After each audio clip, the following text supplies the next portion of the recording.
നമസ്കാരം, ഇത് one India Malayalam. പയ്യന്നൂരിൽ RSS പ്രവർത്തകൻ വെട്ടേറ്റു മരിച്ച സംഭവം അത്യന്തം ദൗർഭാഗ്യകരമാണെന്ന് മുഖ്യമന്ത്രി പിണറായി വിജയൻ.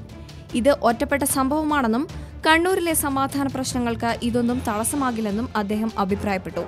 സംഭവത്തിന് ഉത്തരവാദികളായവരെ നിയമത്തിനു മുന്നിൽ കൊണ്ടുവരും. ഈ സംഭവം കൂടുതൽ മോശമായ തലത്തിലേക്ക് വളരാതിരിക്കാൻ ബന്ധപ്പെട്ടവർ ജാഗ്രത പാലിക്കണമെന്നും അദ്ദേഹം ആവശ്യപ്പെട്ടു. കണ്ണൂരിലെ സമാധാന ശ്രമങ്ങൾക്ക് തിരിച്ചടിയാണ് ഈ സംഭവമെന്ന് പറയാനാകില്ലെന്നും അദ്ദേഹം പറഞ്ഞു. രാമന്തളി മണ്ഡലം കാര്യവാഹ് കക്കമ്പാറയിലെ ചൂരിക്കാട്ട് ബിജുവാണ് കഴിഞ്ഞ ദിവസം വൈകിട്ട് അക്രമികളുടെ വെട്ടേറ്റ് കൊല്ലപ്പെട്ടത്.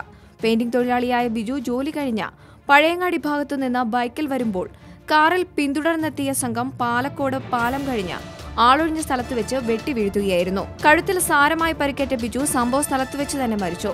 പോലീസ് എത്തിയാണ് മൃതദേഹം പരിയാരം മെഡിക്കൽ കോളേജിൽ എത്തിച്ചത്.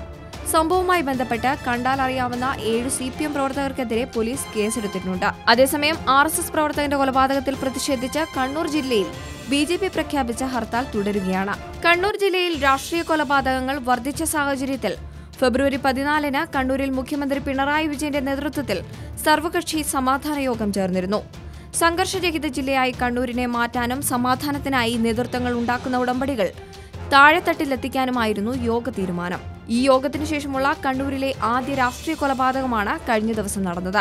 ഈ റിപ്പോർട്ടിനോട് നിങ്ങൾക്കും പ്രതികരിക്കാവുന്നതാണ് കമന്റിലൂടെ. കൂടുതൽ വാർത്തകൾക്കായി വൺ ഇന്ത്യ മലയാളം സബ്സ്ക്രൈബ് ചെയ്യുക.